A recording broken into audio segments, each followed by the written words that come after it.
नमो भगवते वासुदेवाय। शुक्लं प्रसन्नवदनं ध्यायेत् सर्वविघ्नोपशान्तये गुरवे सर्वलोकानां विशदे भवरोगिणां निधये सर्वविद्यानां दक्षिणामूर्तये नमः। जन्माद्यस्य यदोऽन्वयातितरदच्चार्थेष्वभिघ्नस्वराट् तेने ब्रह्म हृदाय आदिकवये मुह्यन्ति यत्सूरयः तेजो वारिमृदां यथा विनिमयो यत्र त्रिसर्गो मृषा दाम्ना स्वेन सदा निरस्तकुहगं सत्यं परं धीमहि। धर्मप्रोदितकैतवोऽत्र परमो निर्मत्सराणां सदां वेद्यं वातवमत्र वस्तु शिवदं तावत्रयोन्मूलनं श्रीमद्भागवते महामुनिकृते किं वा परीरीश्वरः सद्यो हृद्यवरुध्यतेऽत्र कृतिभिः शुश्रूषुभिश्चनात् निगमकल्पतरोर्गलितं फलं शुगमुखादमृतद्रवसंयुतं पिबद भागवतं रसमालयं मुहुरहो रसिका भुवि भावुकाः। नारायणं नमस्कृत्य नरं चैव नरोत्तमं देवीं सरस्वतीं व्यासं ततो जयमुदीरयेत्। यं प्रव्रजन्तमनुपेतमपेतकृत्यं द्वैपायनो विरहकादर आजुहाव पुत्रेधी तन्मयतया तरवोऽभिनेदुः तं सर्वभूतहृदयं मुनिमानतोऽस्मि। यस्वानुभावमखिल श्रुतिसारमेकम् अध्यात्मदीपमदितीर्षतां तमोन्तं संसारिणां करुणयाः पुराणगुह्यं तं व्याससूनुम् उभयामि गुरुं मुनीनाम्। मूगं करोति वाचालं पङ्गुं लङ्घयते गिरिं यत्कृपातमहं वन्दे परमानन्दमाधवम्। यं ब्रह्मा वरुणेन्द्ररुद्रमरुद तुन्वन्ति दिव्यैस्तवैः वेद्यैः साङ्गपदक्रमोपनिषदैः गायन्ति यं सामगाः ध्यानावस्थिततत्कितेन मनसा पश्यन्ति यं योगिनो यस्यान्तं न विदुःसुरासुरगणे देवाय तस्मै नमः। कोमलं कूजयन् वेणुं श्यामलोऽयं कुमारकः वेदवेद्यं परं ब्रह्म भासदां पुरदो मम। पूतेर्महद्भिर्य इमा पुरो विभायसेदे यदमोषु पूरुषः मुक्ते गुणान् षोडश षोडशात्मकः सोऽलं कृषिष्ट भगवान् वदांसि मे। सच्चिदानन्दरूपाय विश्वोत्पत्त्यादिहेदवे तावत्रय विनाशाय श्रीकृष्णाय वयं नुमः। श्रीहरे नमः श्रीहरे नमः। गोपिका जीवनस्मरणं गोविन्द गोविन्द। अथ चतुर्थोऽध्यायः। उद्धव उवाच अथ ते ततो ज्ञाताम् भुक्त्वा पीत्वा च वारुणीं तया विभ्रंशितज्ञाना दुरुक्तैर्मर्म पस्पृशुः। तेषामैरेयदोषेण वशमीकृतचेतसां निष्मलोचदिरवावासीद् वेणूर्नामिव मर्दनम्।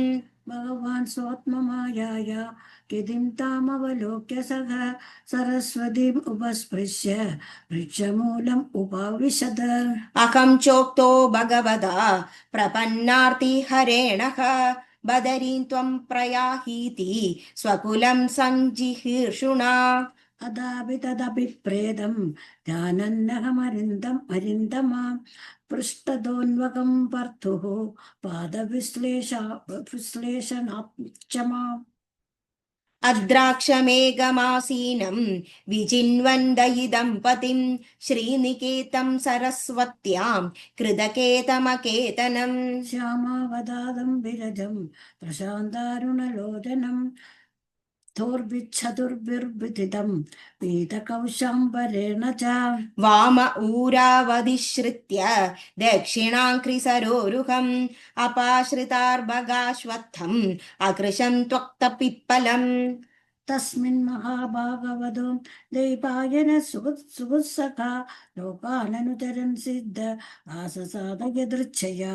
तस्यानुरक्तस्य मुनेर्मुकुन्दः प्रमोदभावानकन्दरस्य आशृण्वतो मामनुरागः स समीक्षया विश्रमयन्नुवाच श्री भगवान् उवाच वेदाहमन्तर्मनसीप्सितं ते ददामि यत्तद्दुरवापमन्यैः सत्रे पुरा विश्वसृजां वसूनां मत्सिद्धिकामेन वसो त्वयेष्टः स एष साधो चरमो भवानाम् आसादितस्ते मदनुग्रहो यत् यन्मां नृलोकान् रः उत्सृजन्दम् दिष्ट्या ददृश्वान् विशदानुवृत्त्या पुरा मया प्रोक्तमजायनाभ्ये पद्मे निचन्नाय ममादिसर्गे ज्ञानं परं मन्महिमावभासं यत्सूरयो भागवतं वदन्ति इत्यादृक्तोत परमस्य पुंसका प्रदीक्षणानुग्रहभाजनोगम् स्नेहोतरो मा स्खलिदाक्षरस्तम् मुञ्जन् प्राञ्जलिराभवाशे उन्मीषते पादसरोजबाजां सुदुर्लभोत्तेषु तदुत्स्वपीग तदा विनागं प्रवृणोमि भूमन् भवत्पदाम्बोजनिचेवनोत्सुकः कर्माण्यनीहस्य भवो भवस्य ते दुर्गाश्रयोधारि भयात् पलायनम् कालात्मनो यत्प्रमदायुधाश्रयः स्वात्मन् हृदे खिद्यति दीर्विदामिह मन्त्रेषु बहुभूय यत्त्वम् अगुण्डिता गण्ड सदात्मबोधः पृच्छे प्रभो मुक्त इवा प्रमत्तः तन्नो मनो मोहयतीव देव ज्ञानं परं स्वात्मरः प्रकाशं प्रोवाच कस्मै भगवान् समग्रम् अभिक्षमं नो ग्रहणाय भर्तृवदाञ्जसा यद्वृजिनं तरेम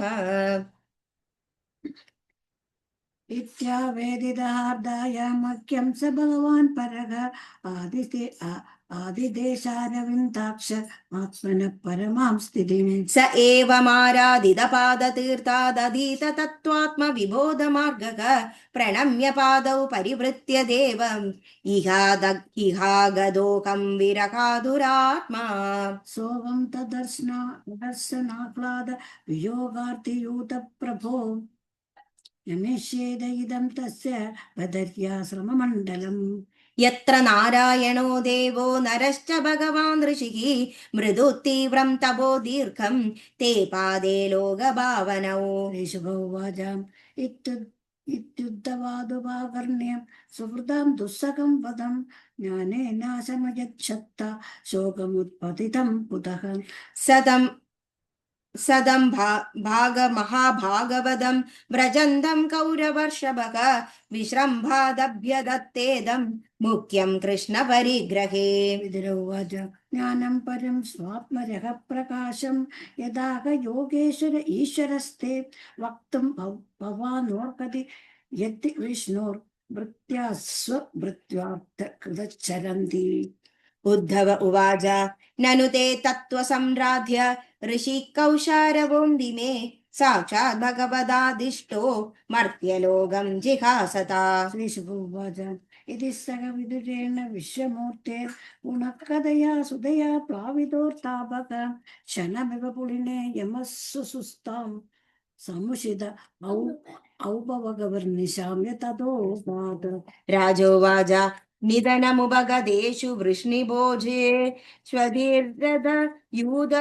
यूदपयूदपेषु मुख्यः सदुःखदम् अवशिष्ट उद्धवो यत् हरिरपि तद्य च आकृतिं त्यदीशः श्रीशुभोवाच ब्रह्मशाभावदेशेन कालेन मोकवाञ्छितः सम्पृत्य स्वकुलं नूनं त्यक्ष्यन्तेऽहमचिन्तयत् अस्मालोकादुपरते मयि ज्ञानं महदाश्रयम् अर्हत्युद्धव एवाधा सम्प्रत्यात्मवदाम्बरः नोद्धवोन्नभिमन्युनो यद्गुणैर्नार्दितप्रभुः अधो मद्वयुनं लोकं ग्राहयन्निवतिष्ठतु एवं त्रिलोकगुरुणा सन्दिष्टशब्दयोनिना बदर्याश्रममासाद्य हरिमीजे समाधिना विधिरोप्य उद्धववात् श्रुत्वा कृष्णस्य परमात्मनः क्रीडयोपातदेहस्य कर्माणि श्लाघितानि च देहन्यासं च तस्यैवं धीराणां धैर्यवर्धनम् अन्येषां दुष्करदरं पशूनां विक्लवात्मनाम् आत्मानं च कुरु श्रेष्ठ कृष्णेन वनसेक्षितं ध्यायन् यदे भागवते युरोध प्रेम कालिन्द्या कदिभिः सिद्धः अहोभिर्भरतर्षभः प्रापद्यदस्वसरिदं यत्र मित्रासुदो मुनिः इति श्रीमद्भागवते महापुराणे पारमहंस्यां संहितायां तृतीयस्कन्धे विधिरोधो संवादे चतुर्थोऽध्यायः। सर्वत्र गोविन्द नाम संकीर्तनं गोविन्द गोविन्द।